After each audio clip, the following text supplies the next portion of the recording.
Bonjour à tous. Donc effectivement aujourd'hui je vais vous présenter un petit focus sur donc le climat urbain ainsi que ses interactions avec le changement climatique et comment adapter nos villes à ces différents processus. Donc la ville par l'effet d'artificialisation des couverts naturels va profondément modifier les propriétés de surface et par conséquent elle va être à l'origine localement d'un climat assez spécifique que les scientifiques appellent le climat urbain. Et donc, parmi les différents processus physiques qui lui sont associés, je pense que le plus connu, et vous en avez tous entendu parler, c'est le phénomène d'îlot de chaleur urbain. Donc cet îlot de chaleur urbain, il s'agit en fait d'un effet de surchauffe en milieu urbain, c'est-à-dire que très fréquemment, on va observer des températures de l'air qui sont plus chaudes en ville que dans la campagne environnante. C'est un phénomène qui est particulièrement important au cours de la nuit, et qui va évoluer de jour en jour. Donc on ne va pas avoir forcément la même différence de température tous les jours, mais cet îlot de chaleur urbain va être particulièrement accentué lors de situations de canicule. Donc ça a été notamment le cas lors de la canicule 2003 sur la région parisienne. Donc durant cet événement, la population parisienne a été déjà soumise à des différences de température particulièrement fortes, à des températures de l'air particulièrement fortes liées à l'événement caniculaire. Et à cela est venu s'ajouter ce fameux îlot de chaleur urbain qui a atteint près de 10 degrés lors des journées de canicule entre Paris intramuros et le reste de l'Île-de-France. Donc évidemment, on peut clairement voir que dans ce cas-là, l'îlot de chaleur urbain a contribué à aggraver les conséquences sanitaires d'un événement déjà exceptionnel. Or, dans le futur, eh bien, ces canicules, on sait aujourd'hui de façon quasi certaine qu'elles vont augmenter, qu'elles vont devenir de plus en plus fréquentes. Ça a été montré à l'échelle du globe, également à l'échelle du territoire français. Et ici, là, je vous montre un exemple sur la région parisienne où une étude a été menée à partir d'une analyse d'un grand jeu de projection climatique fourni par des modèles de climat régionaux. Donc, sur ce graphique, ce que vous pouvez voir, c'est que chaque bulle va représenter un événement de canicule, avec sur l'axe en bas l'axe des abscisses, vous avez la durée de chaque événement et sur l'axe des ordonnées, vous avez son intensité maximale. Et donc, si on regarde au cours du temps comment évoluent ces canicules, donc au milieu du XXIe siècle et à la fin du XXIe siècle sur la région parisienne, on voit clairement qu'on a non seulement une augmentation de la fréquence des événements caniculaires, mais on constate que ces canicules deviennent également plus longues et plus intenses. Et les résultats nous indiquent que d'ici la fin du siècle, on s'attend à avoir en moyenne 1 à 2 canicules par an sur la région parisienne. Donc on voit très bien les enjeux liés à ces interactions entre climat urbain et changement climatique sur les villes. Et on s'attend à ce que dans le futur, les villes deviennent de plus en plus vulnérables à ces effets combinés, avec un impact notamment sur le confort thermique des habitants. Et une autre question importante aussi, un autre thème de recherche important aussi, c'est la question de la demande énergétique. Puisque sous l'effet du changement climatique, on va forcément observer une évolution des comportements énergétiques et en particulier on s'attend à avoir une utilisation plus importante des systèmes de climatisation et donc peut-être à observer des pics récurrents de surconsommation en été. Alors aujourd'hui, les acteurs institutionnels sont interpellés sur cette problématique et ils se posent la question de savoir comment améliorer nos villes et comment les adapter. Et bon, il s'agit là, imaginer des stratégies d'adaptation des villes à l'horizon 2100. Bon, c'est un exercice qui est particulièrement complexe puisque ça nécessite de se placer sur des échelles de temps très longues. Pour lesquelles on va non seulement devoir prendre en compte l'évolution locale du climat, et en parallèle, on ne peut plus supposer qu'une ville est un système statique sur de telles échéances de temps. Donc il faut également considérer l'évolution de la ville elle-même, qui va s'étendre sous l'effet de la pression démographique, qui va également se transformer du fait des évolutions architecturales, des méthodes constructives. Et on va également assister à une évolution des modes de vie et des modes de consommation des habitants. Donc ce constat nous montre bien que pour étudier les stratégies d'adaptation des villes, on doit se baser sur des approches très interdisciplinaires, systémique, et c'est ce que font aujourd'hui des projets de recherche. Donc on essaie de faire travailler ensemble des scientifiques issus de différentes disciplines, donc des spécialistes en climat, en météorologie urbaine, mais également en architecture, en urbanisme, en géographie, en économie, en sciences humaines et sociales. Et bien sûr, dans ces projets, les acteurs institutionnels sont de plus en plus impliqués. Alors, aujourd'hui, je vous présente une compilation assez rapide de quelques résultats phares qu'on a obtenus sur des travaux de recherche sur la région parisienne. Là, un exemple sur l'impact des politiques de planification urbaine à l'échelle de l'agglomération parisienne.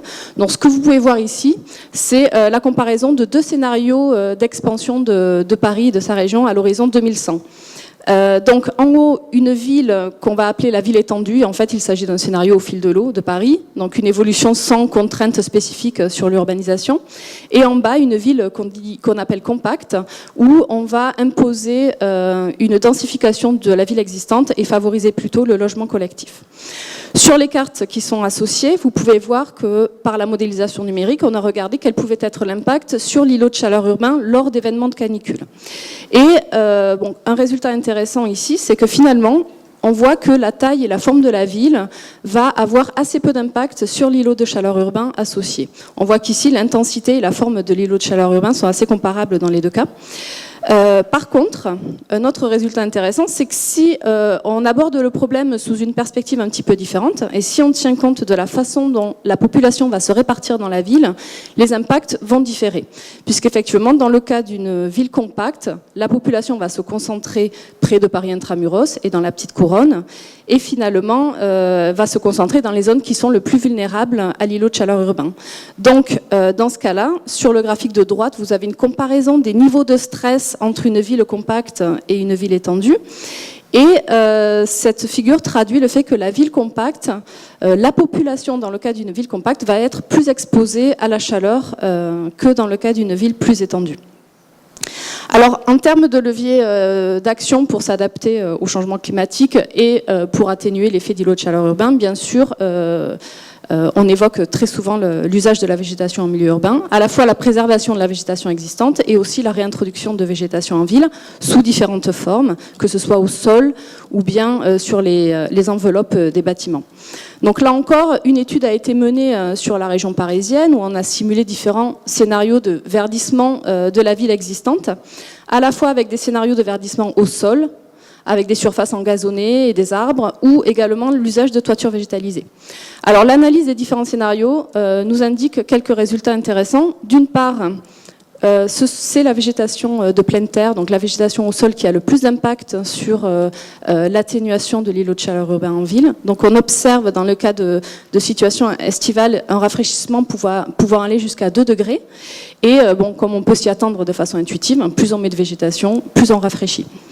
On a aussi constaté que l'usage de la végétation mixte, donc mélangeant à la fois de l'herbe et des végétations arborées, est également la plus efficace.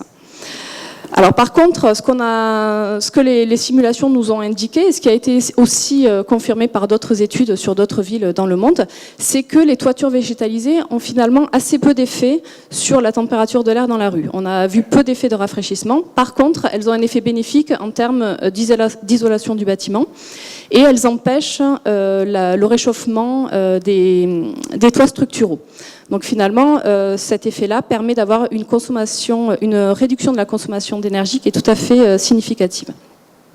Donc finalement, l'usage de ces différentes levées d'action, l'usage de la végétation montre que ça permet vraiment d'atténuer l'îlot de chaleur urbain. Et en outre, il y a aussi d'autres effets bénéfiques que j'évoque pas ici, que je ne traite pas ici, mais qui sont, par exemple, la gestion des eaux pluviales, qui sont aussi la biodiversité, ou tout simplement une amélioration des ambiances architecturales en milieu urbain. Par contre, il est important de noter qu'associé à cet usage de la végétation en ville, il y a la question de l'eau qui est particulièrement cruciale et de savoir quelle va être la ressource en eau nécessaire pour pouvoir maintenir cette végétation active et pour qu'elle soit réellement efficace. Et donc forcément, on se retrouve confronté à une problématique d'usage de l'eau, puisque dans le futur, on s'attend à ce qu'il y ait une diminution de la ressource en eau, un abaissement notamment des débits des rivières. Et donc, il est important d'aborder cette question, de savoir comment introduire la végétation urbaine en ville et comment la gérer au mieux en fonction de la ressource en eau disponible. Alors, dans le futur, l'état de nos recherches actuelles nous indique que il va être difficile de s'adapter en milieu urbain sans se climatiser, puisque les résultats nous montrent que la température va augmenter de façon significative et que forcément le confort intérieur va devenir une problématique importante. Par contre, un usage systématique et massif de la climatisation a un effet d'une part sur la consommation d'énergie, mais aussi sur l'îlot de chaleur lui-même, puisqu'en fait les rejets de chaleur liés à la climatisation vont avoir tendance à réchauffer l'air à l'extérieur. Donc on a vu que certains leviers d'action existent pour réduire cette problématique, donc la végétation, mais aussi l'amélioration des performances énergétiques des bâtiments. Et pour finir, je voudrais signaler, achever ce discours sur l'importance aussi des usages et des pratiques des habitants. Ça, c'est un résultat qu'on n'avait pas forcément anticipé dans nos recherches, mais on a constaté que l'efficacité, les performances des scénarios qu'on étudie est directement liée à la capacité des habitants à la mettre en œuvre, et que simplement des pratiques sur l'usage notamment de protection solaire dans les bâtiments ou l'usage de températures de consigne plus modérées ont vraiment un impact prépondérant sur les consommations d'énergie évaluées. Donc je pense qu'aujourd'hui, ce qui est important, c'est, outre nos travaux de recherche, c'est de les diffuser et de sensibiliser les habitants pour les inciter à adapter, même de manière sensible, leurs pratiques au quotidien dans leur logement et dans leur lieu de travail. Et j'achèverai le discours là-dessus. Je vous remercie. Merci beaucoup, Aude Lemonsu.